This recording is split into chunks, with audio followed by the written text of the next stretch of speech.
Assalamualaikum warahmatullahi wabarakatuh. Perkenalkan, nama saya Adina Diani. Di sini saya akan menjelaskan secara singkat apa dan bagaimana negosiasi bisnis. Negosiasi. Yang dimaksud dengan negosiasi ialah upaya untuk mengatasi perbedaan pendapat antara kedua belah pihak. Nah, cara bernegosiasi yang baik dan efektif haruslah berdasarkan dengan data real, akurat, dan faktual.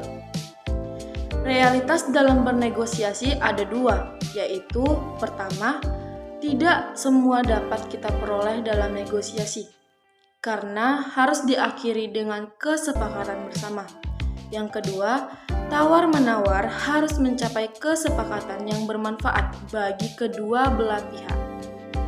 Yang seharusnya terjadi di dalam negosiasi yaitu proses menyatukan dua belah pihak yang berbeda posisi untuk suatu kesepakatan. Di dalam negosiasi mencakup beberapa hal, yaitu pembicaraan, diskusi, tawar-menawar, pertukaran, kompromi, perundingan, perdebatan, dan positioning. Kapan negosiasi dibutuhkan? Nah, negosiasi dibutuhkan pada saat adanya pertentangan kepentingan, perbedaan solusi, serta peluang berkompromi.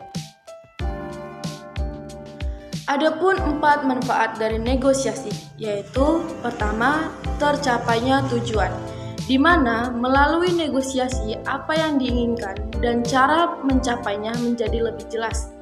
Yang kedua, memiliki otoritas lebih besar, yaitu melalui negosiasi harus merasa memegang kendali karena harus mengambil inisiatif dan meraih kesepakatan terbaik, bukan hanya sebagai penonton.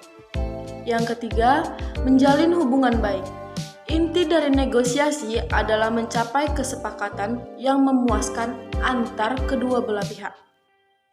Yang keempat adalah mencegah dan menyelesaikan konflik, di mana melalui negosiasi pihak lain dapat melihat cara pandang kita dan menyepakati hasil yang menguntungkan kedua belah pihak. Negosiasi konvensional. Ada 3 poin penting dalam negosiasi konvensional. Yang pertama, fokus pada kemenangan. Yang kedua, bertahan keras pada posisi masing-masing.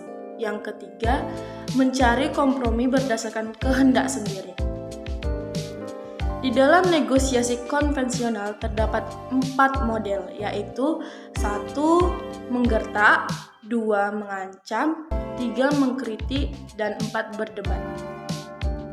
Berikut cara negosiasi yang efektif. Pertama, harus mampu memisahkan perasaan pribadi dengan masalah yang dihadapi. Ini maksudnya harus fokus pada masalah, bukan siapa yang terlibat.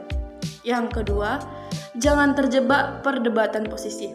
Maksudnya, sadari bahwa setiap pihak berangkat dari posisi yang berbeda. Yang ketiga, buat beberapa alternatif sebelum membuat keputusan.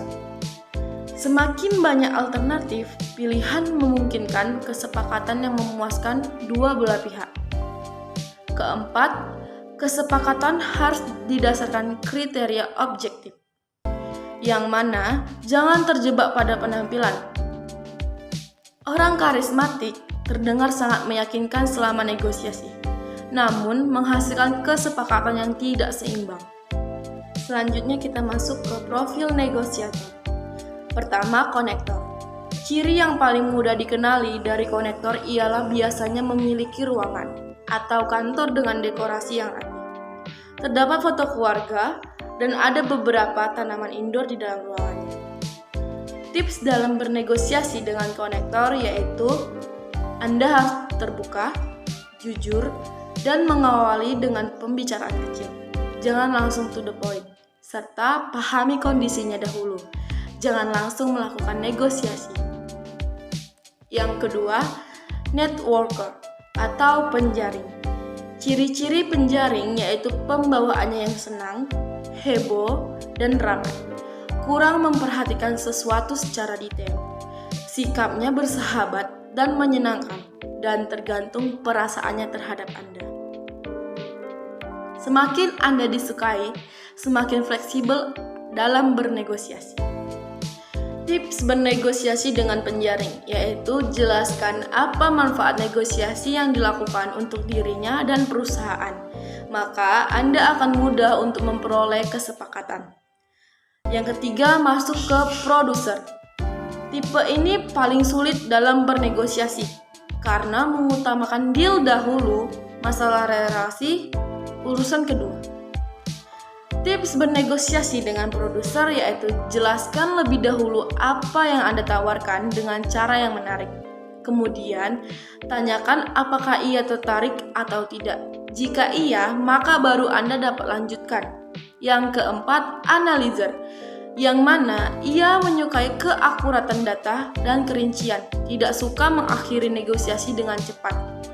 Menyukai menunda keputusan dan akan memberi jawaban melalui email atau surat resmi, dan jangan berharap keputusan yang cepat ketika berhadapan dengan tipe ini. Tips bernegosiasi dengan analyzer yaitu hanya satu, siapkan dukungan data secara lengkap. Selanjutnya kita masuk ke elemen-elemen sukses dalam bernegosiasi, yaitu pertama, waktu persiapan yang memadai. Kedua, sasaran yang jelas. Ketiga, memahami pokok permasalahan. Keempat, strategi atau rencana negosiasi yang jelas. Kelima, taktik negosiasi yang tepat. Keenam, sikap saling menghormati. Ketujuh, informasi lawan negosiasi. 8. Komunikasi yang efektif. 9. Positive thinking. 10. Terbuka untuk bertukar ide. Ke-11. Mau berkompromi. Ke-12. Bangun kesepakatan. Dan ke-13. Evaluasi implementasi. Di dalam negosiasi terkadang perdebatan terjadi, maka dari itu dibutuhkannya dalam berargumen. Langkah pertama dalam berargumen ialah pikirkan sesuatu yang mungkin. Sesuatu yang mungkin itu seperti buat asumsi dan dukungan dengan data. Lalu jelaskan asumsi serta buat alasan yang jelas dan jelaskan konteksnya. Motivasi orang lain untuk menerima pandangan Anda dan siap menerima perbaikan. Yang paling penting, dengarkan dan tetaplah terbuka. Langkah kedua ialah ketahui pikiran pihak lain, seperti penggunaan bahasa yang tidak agresif. Cek apakah ia memahami yang didengarnya, dan yang paling penting dengarkan dan tetaplah terbuka. Kekeliruan yang harus dihindari dalam bernegosiasi yang pertama yaitu menginginkan sesuatu yang berlebihan. Yang kedua, saling mengandalkan kekuatan. Ketiga, gagal mengenali kekuatan sendiri. Keempat, mudah menyerah. Kelima, terjebak dalam suatu pilihan. Keenam, memiliki mental win-loss. Ketujuh, berpikir jangka pendek sehingga menghancurkan hubungan yang seharusnya terjalin dalam jangka panjang. Kedelapan, terlalu banyak menekan pihak lain. Kesembilan, menerima opini sebagai fakta. Kesepuluh, posisi dianggap segalanya. Ke-11, percaya semakin besar otoritas akan memberi lebih banyak kekuatan. Ke-12, banyak bicara, namun sedikit mendengarkan. Dan terakhir yaitu terlalu tergesa-gesa dalam suatu hal.